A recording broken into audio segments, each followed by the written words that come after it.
Now, what metrics do product videos or video reviews improve? Let's talk about it from a conversion standpoint. And what have you seen in our client statistics in terms of improvement? Yeah. So one thing I see a lot is an engagement. I see a large increase in engagement where users are not just going to a product page and leaving right away. They're actually hanging on, they're looking at the videos. After they look at the videos, then they're kind of a little bit more intrigued to read through the description. So it actually increases the average time on site. Exactly. Which is a good metric for organic of SEO. Course. Yeah. And then you're saying that people are engaging more, meaning like they're asking questions. Correct. I'm more inclined to then go down and read the reviews. I know a little bit more. They've caught my attention, and now I want to learn more about this product, which then in turn we've seen a higher conversion rate because of the amount of time that we have them on that page. Got it. And ultimately, of course, it increases the conversion rate. Let's talk about if you can just do a 360 of a product, or if there's a human being describing the product. Which one do you think is better? So it really all depends on your product. If you have a product that really warrants a lifestyle shot, where you want to see the usage and application of that product. Kind of like a luxury product, maybe a watch, yeah, maybe. Okay. Absolutely. Then I would highly recommend going through and kind of, spending a little bit more on a better production to have that lifestyle shot. Whereas some other products that are pretty straightforward, you can get away with having a 360, maybe a comparison, a size comparison video, something like that. Got it. And it definitely increases conversions due to the fact that you are not just providing a couple of pictures. I don't know if you guys remember, or if you remember, Joe, but one of the first major companies that started doing this was Zappos. They would do a product video for every single shoe that they have, and they would put a face on it. So it depends on the type of products. Now, if you were to do a product video for one product, let's say a professional product video, what costs are we looking at? How much should you really spend on a product video as a small or medium-sized e-commerce owner? Yeah.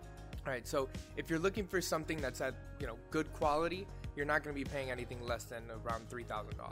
Okay. And what should be the high range of this if I'm just looking for a basic product review but effective product review? Yeah, I would say a high range is around $7,000-8,000. Got it. So another thing that you need to look at is you want to get the footage, right?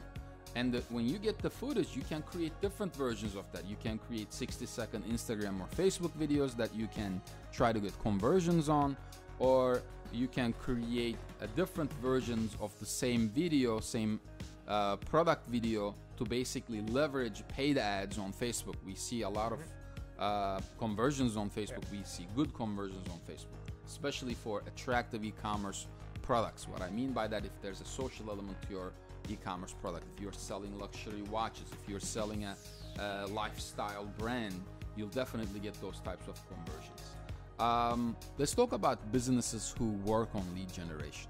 And again, Optimum 7 is an example. Recently, we redid our service pages and we put a video on every one of those service pages. How does it affect if you're selling a service or if you're providing a service? Yeah. If you do those videos on your service pages? Yeah, I think this goes back to what we said in the beginning. I think what this does is it helps inform your potential clients, so that way when they come to you, they know exactly what it is that you do, they know what they're looking for, and they know that you're the right person for the job. Yeah. So I think it really helps narrow down the right consumer, and at the same time, it helps the consumer narrow down the right company for them to work with. Because the moment that somebody finds your website, doesn't matter where, they could find it on organic search, they could find it on a paid ad, they could be looking at a press release. They don't know you. You could be really good at what you do and they don't know you. And video breaks that barrier where somebody might feel like they know you, they've seen you before, and it's definitely going to increase conversions. We do something here at Optimum 7. Everybody that comes to our website, we retarget them with a video on Facebook, Instagram, etc., right? And the only reason we do that is because we want to put a face on it. If you put a face to a specific service or a product, there's no question that the conversions are going to increase. And remember, if you're one of the first people to do this in your industry or in your service representation, you are going to beat your competitors. So it's a good competitive advantage if your competitors are not currently doing that.